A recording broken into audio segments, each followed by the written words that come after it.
Hi, I'm Jonathan Holting Cohen, and we're here at Jerry's Music Shop in South Hadley, and we'd like to talk with you a little bit about intonation on the saxophone. So we've already discussed the ways that you might play on the mouthpiece. To get a sense of what's going on inside of your mouth, inside of your throat, and what has to happen with your air and breathing. All of these things are critical to playing in tune. There are a lot of things that can help you play in tune. One very good one is your friend. So get a friend, have them play something, and see if you can match the same note. See if you can match the same tone that they're making, the same sound. See if you can match the same pitch. See if you can play a little sharp on purpose and then bring it down and bring it back up. And then switch and let them do the same. Then if you're learning about intervals, you can try playing maybe a fifth and doing the same thing, or a third, or a fourth, or some crazy interval that you don't even know what it is, and see if you can figure out what the interval is, and see if you can't adjust the pitch so that the sound just rings, so it sounds really, really nice and beautiful.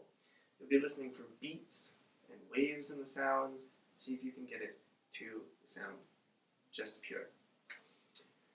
When you're working by yourself, it's good to have any number of electronic devices with you. Some would be tuners, tuning devices. There are small little needle tuners that you can use, and there are a plethora of apps for various phones and iPods and so on that you can use, and your computer to learn to play in tune. This one is a strobe tuner. Now with the strobe tuner, the wheel goes up and down, and if it's up you're sharp, and if it's down you're flat. So I'll take a look, and I'll play, and we'll look together and see what comes out.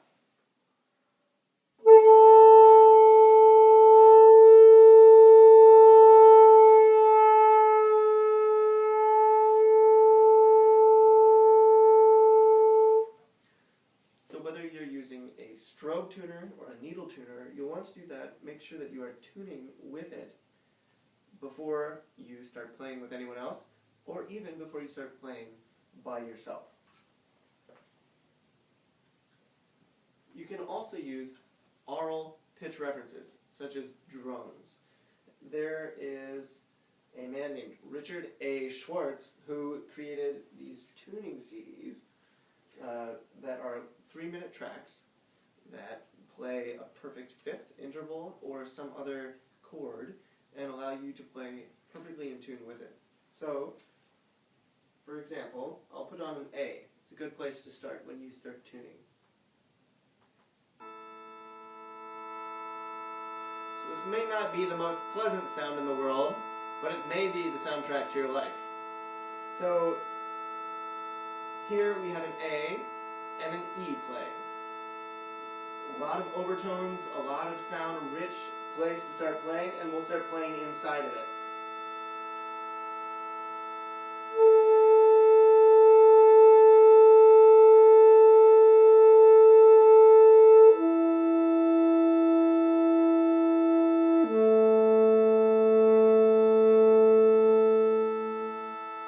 Okay, so you might play 1, 5, 1. And I do actually recommend that you sing. So, you don't have to be a great singer, but it will help your ear. So let's sing together. 1, and you can hear I'm going to go sharp. 1,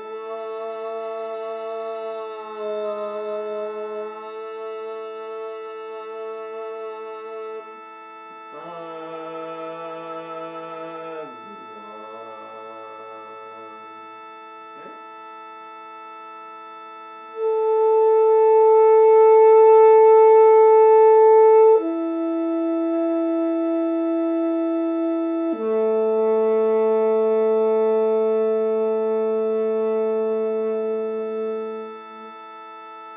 So there's roots and fifths. You can try octaves too.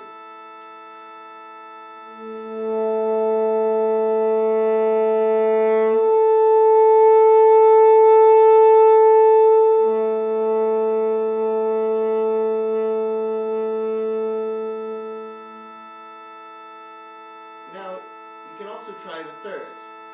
thirds are a little bit different. In order to play a major third in tune, it needs to be a little bit flat compared to the tuner itself. So with this, I'll show you. You can see here I'm going to play perfectly in tune.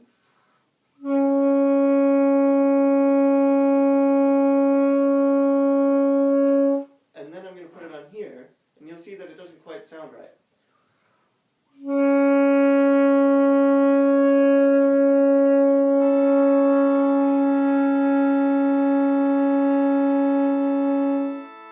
See, it sounds a little bit out.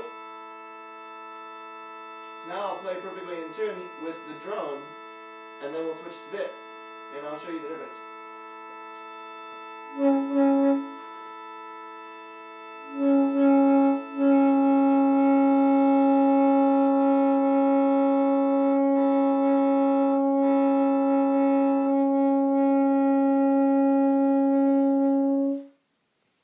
So they don't quite line up. One is an even temperament, an equal temperament, where you need to make sure that every note is right in tune with this. But just because you're in tune with this doesn't mean you're in tune with those around you. And for that you need the other kind of tuning system, pure or just intonation. It's nice to be able to play in tune with an electronic track that just goes, you know, but on the other hand, you can find some richer possibilities. This I borrowed from an online search for Tambura drones. Tambura is an Indian instrument. That's a drone instrument that's used in their classical music. And I find it a lot more fun to learn to play in tune, and also to get a sense of what different intervals sound like. So.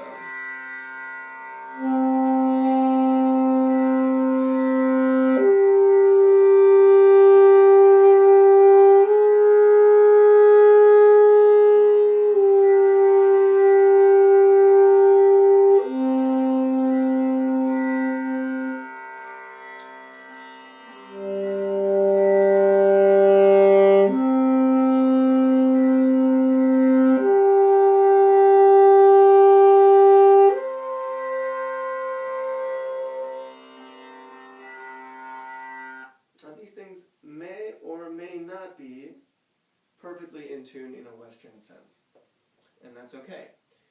Your neighbors in band may or may not be in tune in a Western sense, and it's very important that you be able to play with them just as well. And this also is just a much more enjoyable way of getting used to the different intervals and playing in tune. You can try diminuendo, crescendo, back down to nothing. The opposite, I'll demonstrate a few of these. So we'll try in a different key here.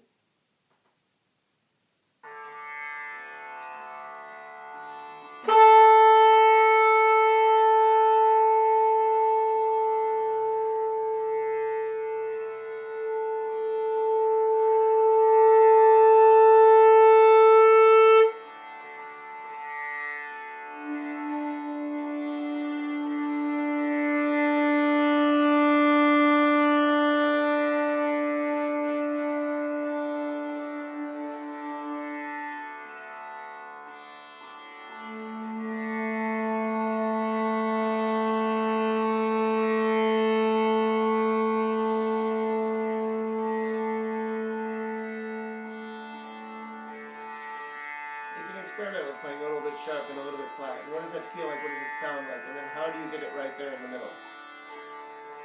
So that's a nice tip and trick to try. Tambura is spelled T-A-M-B-U-R-A. You can search for the drones online. And you can also just explore that music and see what you can learn from it as well. That and any other kind of music as well.